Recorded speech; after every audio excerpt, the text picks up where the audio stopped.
Full and uncut versions available on Patreon. Check in the description below. Greetings once again, Pokemaniacs. Duuz-Diz-Din back again with more of the Pokemon Adventures manga and the final story arc that appears in volumes.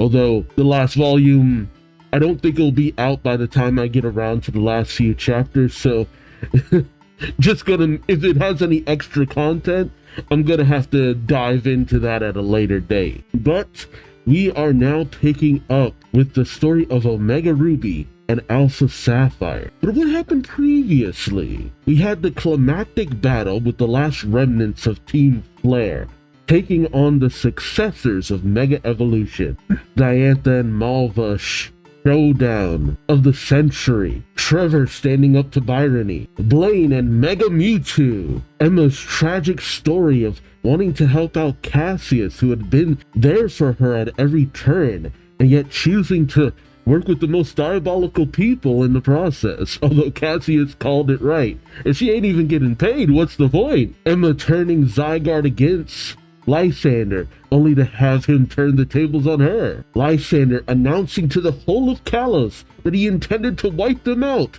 with no one believing, just thinking it's a publicity stunt. Even Blue ends up defeated. So X takes everyone's Mega Stones and Mega Evolves all of his Pokemon. Well, except for Chestnut, it doesn't have a Mega Evolution form. So a horde of Mega Evolved Pokemon taking on Zygarde. The return of our earliest companions, Alexa, Viola, Clement, Bonnie, and Yvette, all coming in to help take all those Pokemon having their life force drained off of the draining device rock thingies. The missing Delphox finally being put down, more or less. The gym leaders rallying together to take out the other remnants of Team Flare still straggling about. Tino, Shauna finally getting one over on Celosia after all the trauma she put her through. Tino taking on Mabel and actually really showing his stuff. And then Aliana just kind of giving up because she was outnumbered. Xerneas and Yveltal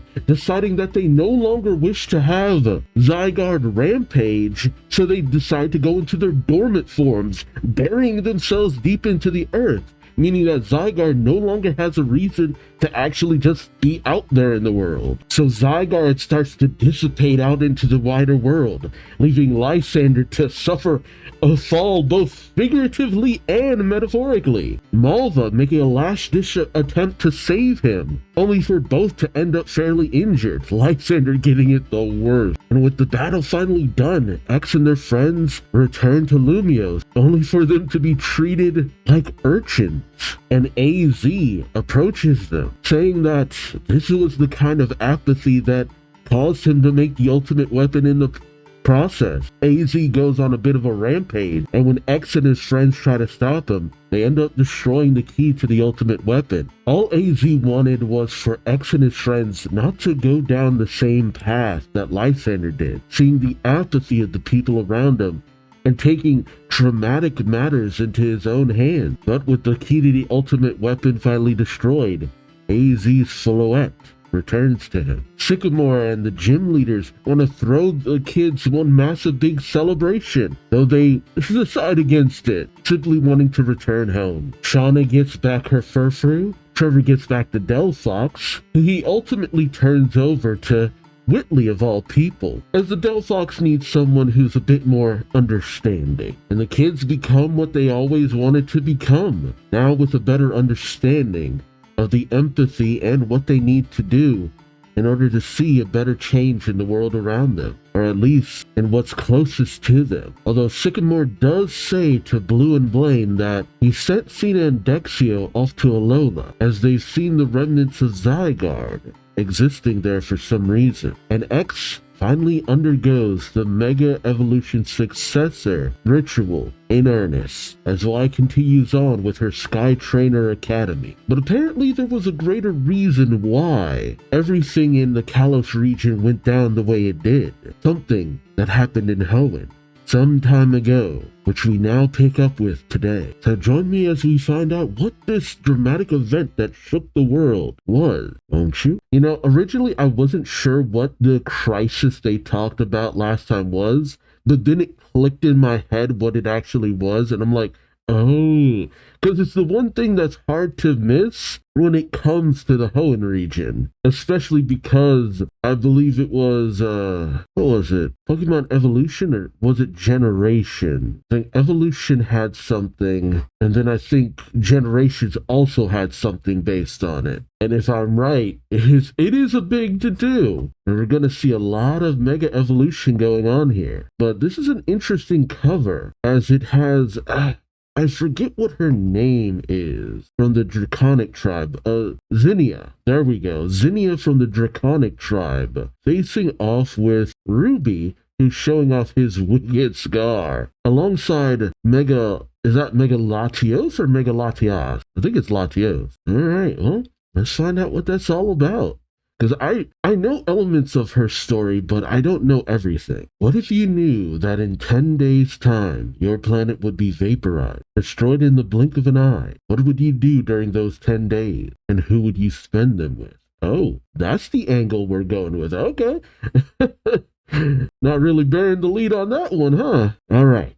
Adventure number 1. Metagross Investigate. We have narration. It is the end as well as the beginning. All life originated from the sea and moved on to the land. When life ends, it turns into dust and returns to the earth. The land and the sea are always connected, just like this shoreline. In a certain era, at a certain place. Oh, okay. We pick up with Steven Stone and his Metagross examining a mural that seems to depict Kyogre and Groudon. But not as we're used to them. He's also there with Ultima. Okay. See, the way they talk about this took place like several years before. So maybe like a year or two after Ruby and Sapphire initially ended. So I would think after the events of Emerald. Steven says, the granite cave near Dewford Town. I had no idea this huge wall painting was hidden deep inside the cave. Ultima says, you're Steven Stone, the stone collector. Shouldn't you know these things? Steven says, yeah, but I'm guessing rocks were blocking it before and just crumbled away during the last battle in here. The shape of the cave was drastically transformed after that battle. Elder Ultima.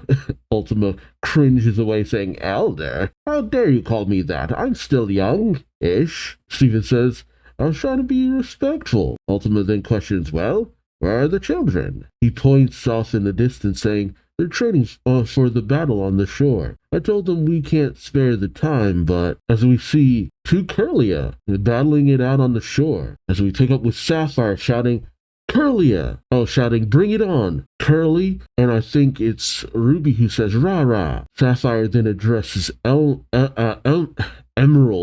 I don't know why it was hard to get that name out, who's lounging next to his bonsai, saying, hey Emerald, could you come down here and help out? I can't train unless you give orders in place of Ruby. Oh, in place of Ruby? Wait, why doesn't he have his rah-rah? Emerald says, no way. Why are you making these Kirlia fight each other anyway? Sapphire says, don't you think it would be cool if Ruby's rah-rah and my new Kirlia evolved together? Dual God of War of power and skill. Ain't that got a nice ring to it? Emerald brushes her off, saying, in that case, there's no way I'm coming down. I don't want to get in the middle of your cutesy, lovey-dovey relationship. Sapphire actually blushes, saying, sure, then I guess I'd better just train by myself, which really takes Emerald off guard. Emerald says, was Sapphire always like this? Haven't seen her in a while, but she's gotten really... Oh, this is weird. As Sapphire shouts to the Kirlia, go, go! And then, all of a sudden, they begin to evolve. Sapphire says, yeah, it's happening! But as she stomps her foot, something comes jetting out from under where she was standing and hits one of the Kirlia. Oh! One of them evolves into a Glade and one into a Gardevoir. what did she accidentally hit? I guess it's because of where they're at. Oh, okay. She accidentally hit a Dawnstone. That's actually kind of cool. But it would have to be a male in order to evolve it to a Gallade. So, because Gardevoir can be both male and female, but it mostly has to be male for a Gallade. And they both can Mega Evolve too. Okay. Interesting. So, have they always been... Because Rara was female, right? Yeah, Rara is female. Okay, I mean, Sapphire getting a Gallade and Ruby getting a Gardevoir honestly seems about right to me. Sapphire says, well, why? Well, Emerald just laughs. You thought they'd evolve into the same Pokemon, but no. So this means, so funny it hurts, you get tough-looking Gallade, and he gets elegant Gardevoir. And it really does match. I love how the Gallade and Gardevoir are just like, Sapphire then picks up a rock. No, Emerald says, in some ways, they're the perfect match for you two. And then you notice that Sapphire angrily has picked up a massive rock. Jesus, why is she so strong? It almost brings it down right on top of him. She then begins to chase him, saying, what's that supposed to mean, huh? Emerald says, it means exactly what I said, you crazy. Ah! Meanwhile, inside the cavern, Ultima says, judging from the silhouettes in this wall painting, Steven says, yes, that's Kyogre and Groudon. But what interests me the most are these symbols engraved on the sides. Kyogre's symbol is Alpha, and Groudon's is Omega. Don't these engravings resemble those symbols? Ultima says, Alpha and Omega, huh? Steven then says, clearly these symbols left a lasting impression on whoever painted this mural thousands of years ago. But what do they mean? Steven just continues to ponder it as Ultima says, ahem. Steven turns saying, excuse me, Ultima says, well, let's get to the point, shall we? Why did you call me all the way out here from Kanto? Steven says, I told you, I brought you here as an ultimate move trainer. Ultima turns saying, that's what you said, but the Pokemon I'm supposed to train are... Oh, okay. We see Blaziken, Swampert, and I don't know why I'm blanking on the name. Sceptile. There we go. So it would be what? Ruby Swampert, Sapphire's Blaziken, and Emerald Sceptile. And also you got my favorite Pokemon, Swampert. Oh, one of my favorites anyway. I never learned to just read. Ultima says Ruby Swampert, Moo, Sapphire's Blaziken, Chick, and Emerald Sceptile. Steven questions, is there a problem? Ultima says, a problem? They've already mastered the ultimate moves, haven't they? I was told they were trained in the midst of battle, and by mastering the ultimate moves, they were able to triumph at the battle frontier. I mean, yeah. Steven says that's right, but that was only when they were fighting in their ordinary form. Ultima seems to react to this a little bit and questions, what are you getting at? Steven tells her, why, Mega Evolution, of course. Now they need to learn how to use the ultimate moves in their Mega Evolved forms. Wait, you need to relearn these moves in Mega Evolution? Huh. Not to mention, wait, do all of them have Mega Evolved forms? Yeah, they do. Oh, snap. That's actually kind of weird that all of the starters in this region have Mega Evolved forms, but all of the starters in Kalos don't, because Chestnut doesn't have a Mega Evolved form, Delphox doesn't have a Mega Evolved form, and Greninja doesn't have... That's so weird. Huh. I know it's a feature of Omega Ruby and Alpha Sapphire to have more Mega Evolution, but that is actually odd that all of the starters... Oh, interesting. Steven says Blaziken becomes Mega Blaziken, Swampert becomes Mega Swampert, and Sceptile becomes Mega Sceptile. Man, I'm not gonna miss that mouthful of mush when all is said and done. It gives me chills to imagine the sheer power of Blast Burn, Hydro Cannon, and Frenzy Plant when used in those forms. Imagine the skills a trainer would need to command their Pokemon to use those moves. That's why I invited you here. Ultima takes this in, and then says, I've spent years fulfilling my mission to teach the ultimate moves, but I hardly know a thing about Mega Evolution. I've never even seen it before. Are you sure I'm the right person for the job? Steven tells her with a smile, of course. You have plenty of experience and knowledge, and most of all, are a person of virtue. Ooh, high praise. Mega evolution is a mysterious phenomenon. It was discovered only recently, so we don't know a lot about it. It sounds very risky. Ultima says, it sounds very risky to depend upon a new power like that, you know. But desperate times do call for desperate measures. Desperate times. So, are they already aware of what's about to happen? Steven says, they do. To be honest, we're already out of options. Ultima just laughs. You have guts. Very well. I'll begin my instruction with these 3 Pokemon. And Steven says, and I'll introduce you to the 3 Pokedex holders. As they make their way out of the cave, you see Jesus, Sapphire swinging around a palm tree at Emerald. As Emerald says, what'd you have to do that for? You love-struck cave woman? Sapphire says, that's no way to talk to people. Where are your manners? As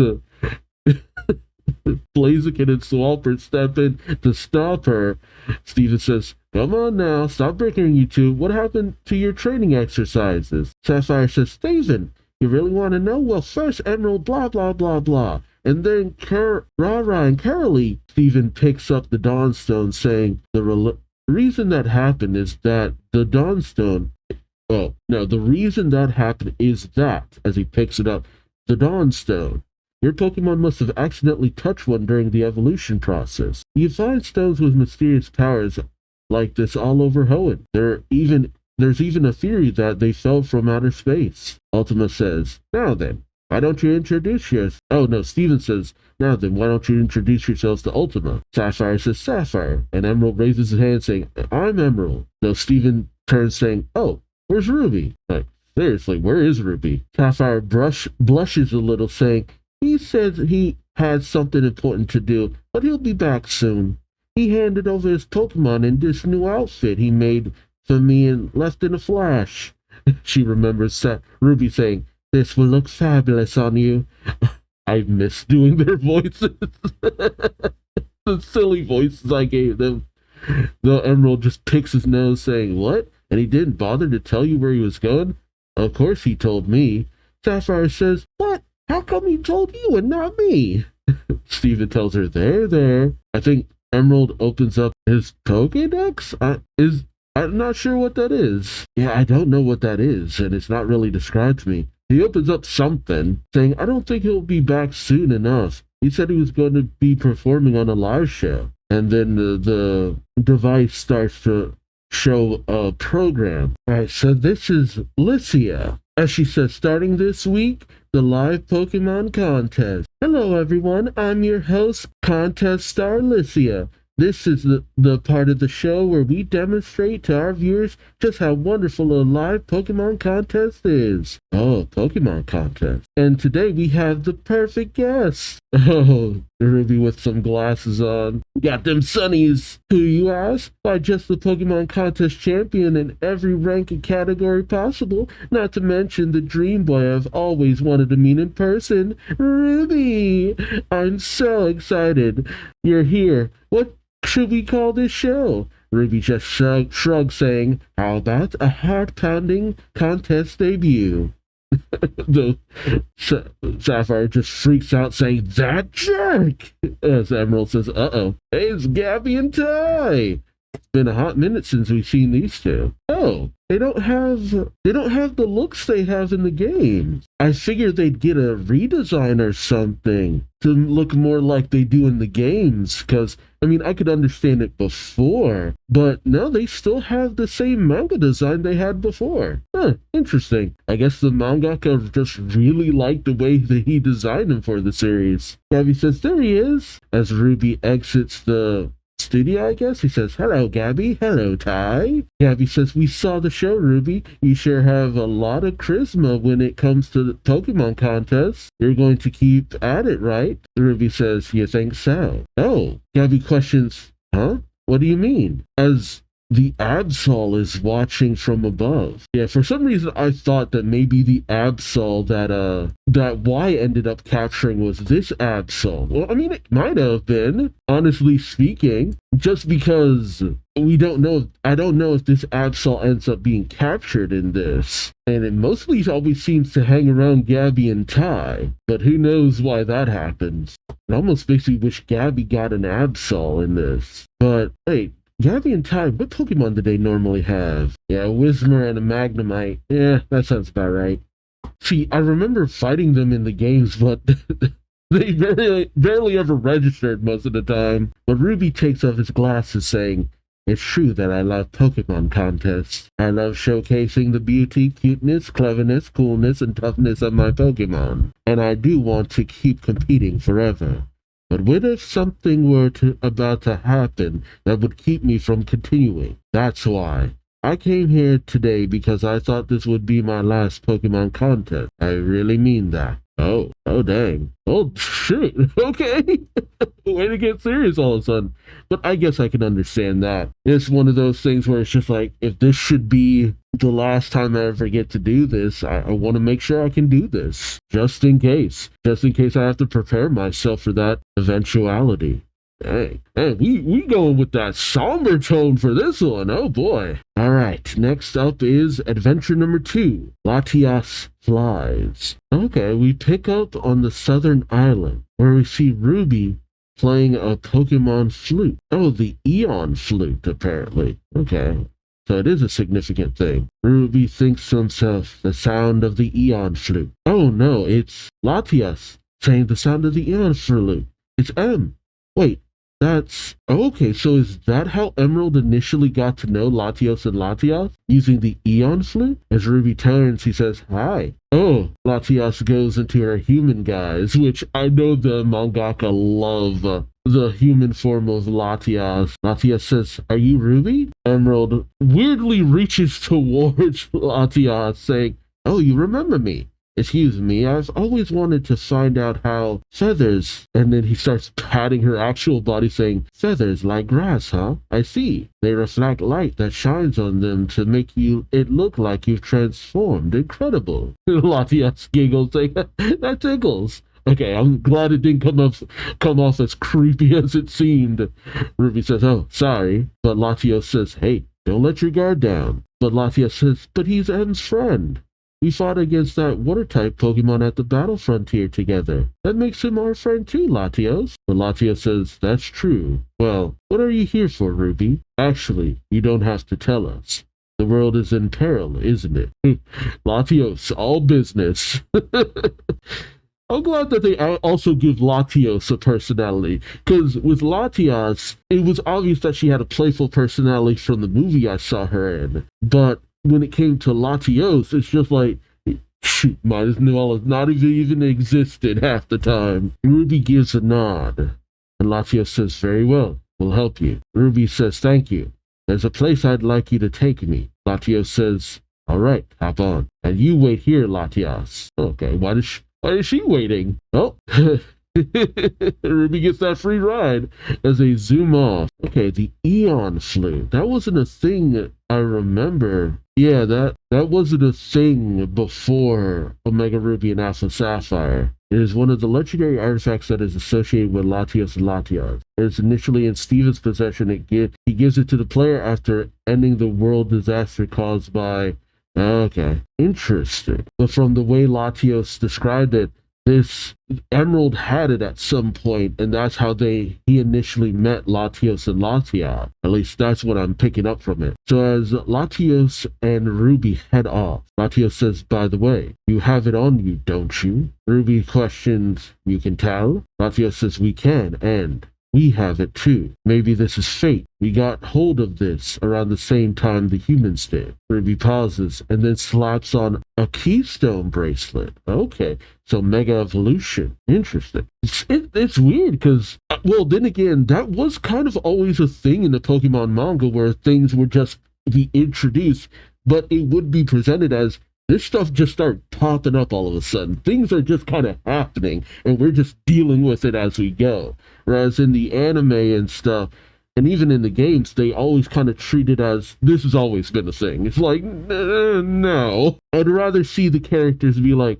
hey, this is new for me too, man. We're kind of playing it by ear. The narration says, elsewhere, same day, same time, in Dewford Town. Ultima calls out, hey, what do you think you're doing? You're not supposed to use the ultimate move so casually. Control it as if you're threading a needle. So we see Emerald commanding Sceptile, Steven commanding Swampert, and Sapphire commanding Blaziken. As Ultima says, fire should flare up as if it were roaring. Water should splash as if it were crashing against a rock on that shore. And grass should swish as if it were being whipped back and forth. You mustn't let the Pokemon do all the work. Give detailed commands about where to aim, how much power to use, and the speed and the angle of the shot. Stop. Jeez. Savage Taskmaster Master. As always, Ultima tells him, this isn't working. We can't do anything about Swampert because it's getting commands from a stand-in trainer.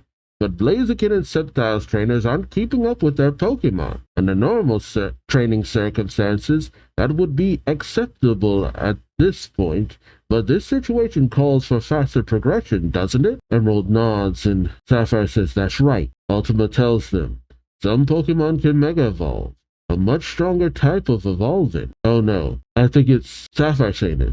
Some Pokemon can Mega Evolve, much stronger type of evolving. Blaziken, Swampert, and Sceptile can all Mega Evolve. Ultima says, I don't know a lot about this, but I hear that Pokemon who Mega Evolve acquire an incredible amount of power. Are you sure you'll be able to fully control these ultimate moves when these Pokemon are in their Mega Evolved forms with just your current skill level? Sapphire and Emerald don't really respond to that. Ultima pauses and then turns away, placing her hand on Steven's shoulder, saying, Steven, aren't you overestimating these children? It must have been the other Pokédex holders who won the Battle Frontier. And here that ignites a fire in Emerald and Sapphire, as Sapphire commands her Blaziken to use Blast Burn, and Emerald commands his Sceptile to use Frenzy Plant again! Ultima smiles, saying, ho, that's more like it. Steven takes this in and then says, Swampert, use Hydro Cannon too. He then says, Ultima, I need to make a call. Come on, Iron. So I guess he's using his Bedlam to contact someone? I don't know how that works. He calls to the boat off the shore, where we see Mr. Stone, Mr. Briny, and Drake. Interesting. Mr. Stone answers saying, Steven, I've been waiting for your call. Ah, the redesign. Okay, so Mr. Stone got a bit of a redesign. Or did he? A slight one. I think it's just the development of the art style that makes him look a little bit different. He looks a little thinner, that's the thing. Mr. Stone says, yes, I'm on the deck of the SS Tidal with Captain Bryony and Drake. Yes, the good old 3 Sea Dogs are back together. 3 Sea Dogs? Huh. Anyway, do you have the trainer you had in mind? Steven says, yes. Yeah, the first one is Ruby, the son of the Petalburg gym leader. Mr. Stone says he still has my cast form, huh? Steven says yes. He says, the daughter of the researcher, Professor Birch. Mr. Stone says, I've met her. She helped deliver my letter to you. Steven then says, and the third is Emerald, who conquered the Battle Frontier. During the battle between Groudon and Kyogre that shook Hoenn, and the Battle Frontier a year ago. Oh, so it's only been a year. Yeah, that makes enough sense. I figured it was at most like a year or two after that, but that makes enough sense. So by current day by the point of the previous arc in Kalos, how old would they be? They're about 15 by this point, so they might be in their late teens, early 20s by the time you get around to X and Y, because that was the big thing for Sapphire. She was trying to, conquer all the gyms by a certain point before she got to a certain age. But wait, does that actually add up? Because in the Emerald arc, everything was supposed to take place before she turned 11. The wiki says that she should be 15 by now, but that doesn't sound right. And most they should have been going on 12 or 13. Something weird's there. Something is weird there. This feels like another little bit of timeline shenanigans to me. I might need to step back from this because I might hurt my brain trying to think about this. Steven says, in the battle frontier, a year ago, these three were the key figures who prevented tragedy from striking. Mr. Stone says, they must be very skillful then. Steven says, yes, they are. I'm glad they agreed to assist us on such short notice. Ultima from the Sevi Islands is training them in ultimate moves as we speak. Ruby left for a while because he had something to attend to, so his Pokemon is training by itself. Mr. Stone says, I see. And have you told these three what is happening to our planet? Steven says, I haven't given them all the details yet, nor have I told them what they're training for. Mr. Stone says, wait for me. I'll tell them myself. Steven says, all right. I'll call you again when Ruby returns. I sent you a picture of a mural inside Granite Cave. Let me know what you think, okay? See you soon. Mr. Stone hangs up saying goodbye. And Bryony wraps an arm around Mr. Stone saying, your son sounds very responsible, Joe. Joe Stone. Aw, I like the idea of these three old guys being friends. That's kind of nice. Mr. Stone says, my bones are too old and weary for the nickname Joey. Bryony. Joey Stone. And as the boy's father, I'd say he's still quite immature and wishy-washy. Drake then says, oh no, he's a grown man now. He's mature enough to see the big picture, just like you. He's a leader. Mr. Stone blushes, saying, well, how to take a look at the image he sent me. He says, huh? Bryony says, oh. Drake says, why, this is Kyogre and Groudon. Bryony says, just as they were in their last battle. Mr. Stone says, Steven was concerned about these symbols here, this Alpha and Omega. What do they signify? But I'm more interested in this. The symbol falling from the sky looks as if it means to intervene between Kyogre and Groudon. This Alpha. This... What symbol is that? Delta? Yeah, that's Delta. Oh, that's already the end of the chapter? Okay. I'm glad I interjected all that flavor conversation beforehand. Alright, the last chapter of this video is adventure number 3, Clay Doll Unleashed. Oh no, not the Clay Doll. I shouldn't mock. What's his name? Flint's little brother had a clay doll, and that thing was pretty powerful. It just sucks because this is the last story arc where we actually return to a region. That's such a bummer. I wish they had done better with the Diamond and Pearl remake, or at the very least, we kind of revisited the region, the Sinnoh region, in a kind of adaptation of Legends Arceus, and I hope they adapt Legends ZA. Pick back up with Mr. Stone saying, this symbol falling from the sky looks as if it's trying to intervene between Kyogre and Groudon. This Delta. What do you think, Drake? I'd like to hear your opinion as a dragon-type specialist. Drake pauses and then says, give me some time to investigate this. I don't want to jump to any conclusion. Mr. Stone says, I understand. He then thinks to himself, but if this is what I think it is, then I need a method that doesn't depend on it. What do you think it is? I'm pretty sure I know what it is, but why wouldn't you want... Oh, then again, last time y'all depended on it, it had some unfortunate repercussions. We pick back up with the 3 ultimate moves slamming into the rock. As Ultima on her Dragonite says, all right, you can rest now. Ruby and Sapphire and Emerald fall to the ground exhausted, while Steven questions, how are they doing? Ultima says, well, I was intentionally a bit harsh on them at first to push them to do their best, but they're not bad at all. Their skills are actually impressive. I can understand why they were chosen to be Pokedex holders. Man, it's been a hot minute since the thing about someone being a Pokédex holder was made significant, because I kept mentioning it in the last story arc with X and Y. Being a Pokédex holder doesn't seem to mean jack there. Like that was kind of getting a little bit on my nerves a little bit. She's like, man, nobody's talking up the fact that they're Pokédex holders. That makes me feel some kind of way. Shoot, even in the Black and White and Black 2 and White 2 arc, we at least had a little bit about like, oh, Pokédex holders, oh, reverence. This means something. But then again, that was kind of the point of X and Y. So Ultima says, then again, there are exceptions that she immediately thinks of gold.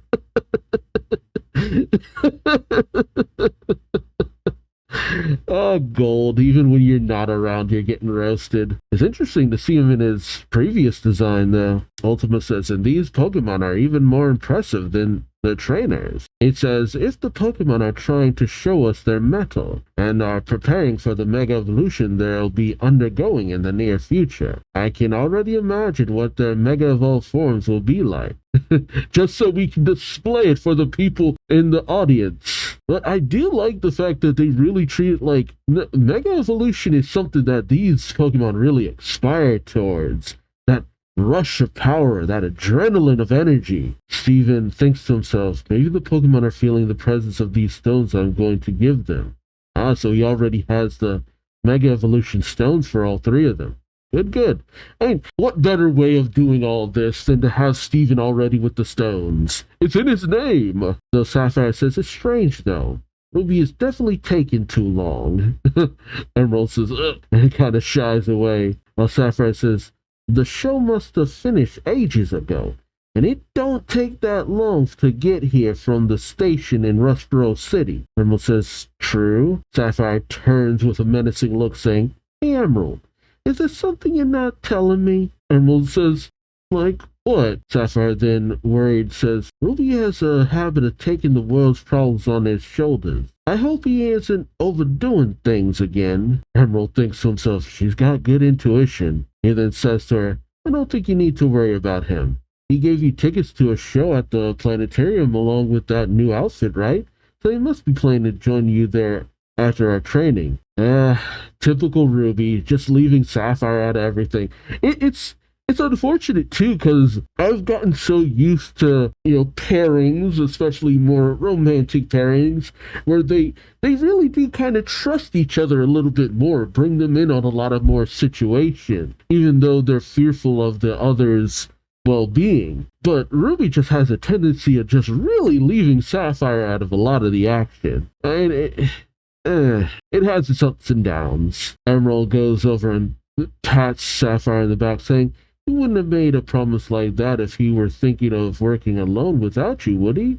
He'll be back soon. Sapphire takes out the ticket, blushing a little bit. Meanwhile, with Ruby and Latios, Latios says, Ruby, we need to have a clear vision of what we must do together. We have to become one to succeed. We must believe in each other and deeply feel the strength of our bond. I mean, y'all just met each other. Oh, no, he's met each other before, but I don't know. It feels a little early for a bond. Gather your energy in your fist and raise it up high. Ruby does just that, and Latios Mega evolves into Mega Latios. He tells Ruby, hold on tight, as he goes in for a corkscrew spin, and Ruby is holding on for dear life because that G-force is hitting something awful. Like, James, boy, calm it down a little bit, man. You don't have to show off like this, dude. Latios tells him, now open your eyes and look around. Ruby looks and sees that they're a lot higher in the sky than they were before. Ruby says, wow, as Latios tells him, from this height, we can see the entire Hoenn region. Soar is a flying technique that is only possible for me when I am in this form. This is where you wanted to go, isn't it? To the tower that rises above the clouds. To the Sky Pillar. Oh, man, we're back at the Sky Pillar. Oh, boy. Not that I have an issue with the Sky Pillar, just a lot has gone down here. I'm remembering everything with Wally and Norman, and it just, oh boy. Gonna meet Rayquaza, huh? As Ruby and Latios arrive, Latios transforms back. Ruby looks upon the tower, saying, this is where my father and my friend Wally trained. Wally fought wild Pokemon to get to the top of this tower. You climbed all the way up, didn't you, Wally? As they enter, Ruby looks up the stairs, saying, I wonder if I can do it. Latios tells him, you will be fine. You have a keystone and you've managed to successfully use Mega Evolution. But Ruby says, I don't know. It looks like no one's cleaned up this place for years. It will be impossible for me and my Pokemon to climb this thing without getting all dirty. Latios is taken aback by this statement. But then Ruby hears something moving. He spots a clay doll. Ruby says, a wild Pokemon already. Clay doll. As he brings out his Pokeball, he says, even though time flies, the intelligence in its eyes is as bright as ever. Rainy, sunny, snowy weather. It's the Pokemon Castform, nickname Fufu. Behold, as he brings out his Castform, he then commands it to use Hail, and Castform does just that, instantly downing Claydol. Okay, you know what? Maybe the BS I talked about Claydol was warranted, because that thing went down fast. Oh, hey, just like on the cover of this volume. Zinnia, sitting next to a Whismur, says, interesting. I didn't know it could do that. Ruby thinks to himself, a woman's voice, up there. Zinnia says that Pokemon first used the weather-changing move, then changes its form accordingly. Changing the weather is a similar skill to that Kyogre and Groudon. Okay, no, I read that right. I think that's a spelling error, or the wrong word. Is a similar skill to what Kyogre and Groudon have, wouldn't you agree? Talk about coincidence. I was just thinking about the weather myself. The battle between those two legendaries was impressive, but the most impressive Pokemon in the Dragon-type legendary Pokemon. Most impressive Pokemon is the Dragon-type legendary Pokemon that silenced the two of them with its roar. Ruby questions, who are you? Zinnia says, you ought to introduce yourself before asking someone else's name. Ruby says, well? And then he shrugs, saying, I like to say that's kind of formal, but we won't get anywhere if I don't, will we? So, my name is Ruby. I'm the Hoenn region's Pokedex holder. He then jumps up the stairs, moving towards her. As Zinnia quickly dashes up, Latios says, Ruby, isn't it rash to blindly follow a stranger? Ruby says, don't worry, Latios. She's the reason I came here in the first place. Latios is me saying, she is? Ruby says, I hope she's the person I'm looking for. But as he chases, the ground under his feet gives way. Latios manages to grab him in time. Zinnia, still moving up the tower, up the top of the stairs, says, it's no tower. The floor could give way if you step on it wrong. So quit messing around. This tower was built by our ancestors, but rude people are always trespassing in it without so much as a knock on the door. Isn't that right, Aster? And the Whismur nods. Okay, just wanted to make sure that that's not the Pokemon's name. I'm pretty sure that Pokemon is a Whismur. She says, so obviously I'm going to have to ask you to leave. He tosses out a Pokeball, bringing out Salamence. Salamence slams into Latios, sending both Latios and Ruby careening to the ground, hitting it hard. And busting through the hole that they were already in. Ruby gets up saying, look what you did to my new outfit and to Salamence's scale. Wait, does he mean to say Latios' scales? Ruby raises up his headband, showing off his scar, saying, you, of all my Pokemon. I think he means you of all Pokemon, I think. Because that doesn't really make sense. I don't think he owns a Salamence. Zinnia then commands Salamence, saying, do it! Fire Blast!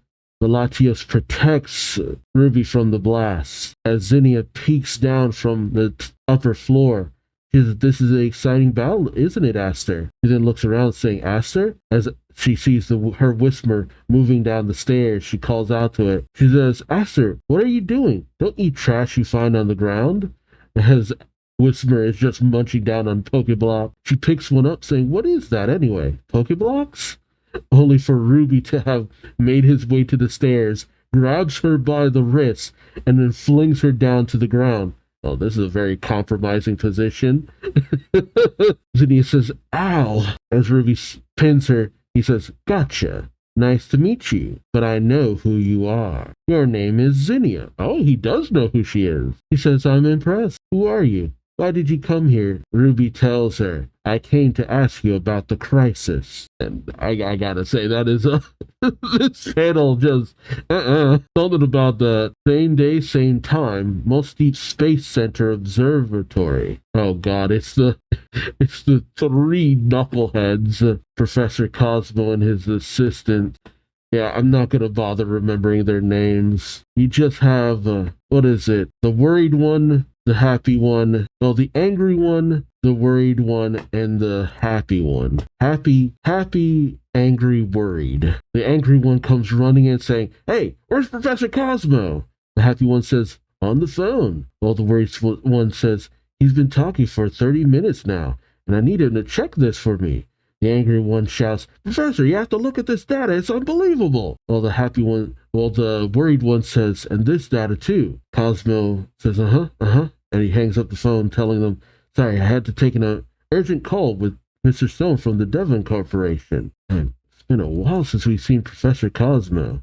He sits down with a very worried look in his face, saying, "Don't worry, I checked the data while I was talking on the phone. Said it wasn't a miscalculation after all." The angry assistant says, "That's right. And take a look at this. A week ago, this meteor suddenly changed course and is now headed straight for our planet." The worried assistant says, "It's as if the meteor did it on purpose." The happy one says, "A meteor with free will?" The angry one says, "There's no time for levity. Here is our best estimate of the location where the meteor will make landfall." Professor Cosmo says, "Somewhere around Route 131 near Sutopolis City." Yes, and on top of the worried one says, "Yes, and on top of that, it's headed straight for this island here. Is it really a meteor?" Professor Cosmo says, "I don't know. All I'm certain of is that it is going to hit us in 10 days. And the impact will destroy the entire planet. 10 days left until the meteor arrives." Dang. There it is.